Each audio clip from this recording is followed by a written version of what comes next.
म चाहिँ 2024 को अप्रिल इन्टेकमा जापान आएको हुँ र त्यति बेला मेरो भाषा पासको डकुमेन्ट भिआरपिएस गर्दा नबुझाएको कारणले मलाई एम्बेसीले इन्टरभ्यूमा बोलाएको थियो।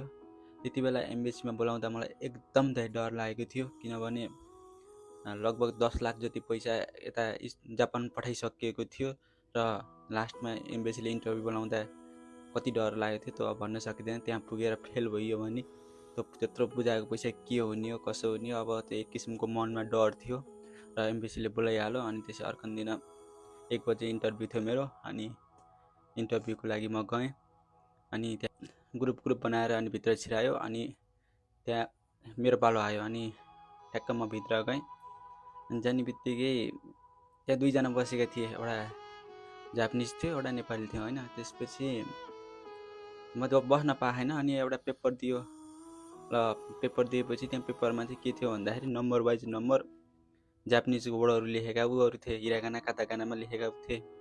त्यसपछि जापानिजले उताबाट यति बानको पढ भनेर भने रहेछ। अब मैले चाहिँ बुझेको थिएन, त्यसपछि उता नेपालीले ट्रान्सलेट गरेर ल 2 नम्बरको पढ भनेर भन्यो। अनि 2 नम्बरको पढेँ, त्यसमा चाहिँ सबै हिरागानामा थियो, सजिलै थियो।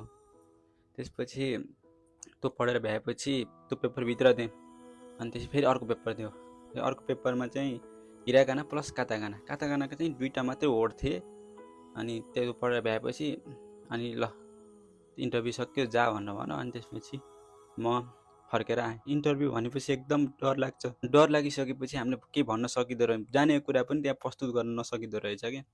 अब थाहा छ आफूलाई, तर ल एमबिसी इन्टरभ्यू के हुने हो कस्तो हुने हो भन्ने टेन्सनले गर्दाखेरि हामीले त्यहाँ गएर जानेको कुरा नि भन्न नसक्ने अवस्था। मलाई पनि त्यस्तै भएको थियो, भन्न सक्दैन के हुने हो कस्तो हुने भन्ने अवस्था भएको थियो। र त्यही भएर तपाईँहरू पनि एकदम मेहनत गर्नु होला, जानेको कुरा भन्न नडराउनु होला। डरलाई कन्ट्रोल गर्न सक्नुभयो भने मजाले इन्टरभ्यू फेस गर्न सक्नुहुन्छ। त्यस्तो गाह्रो क्वेसन सोधेको थिएन त्यति बेला, र अहिले पनि त्यस्तो सोध्दैन होला। त्यही भएर आफ्नो मेहनतलाई अगाडि बढाउनु होला है त। धन्यवाद।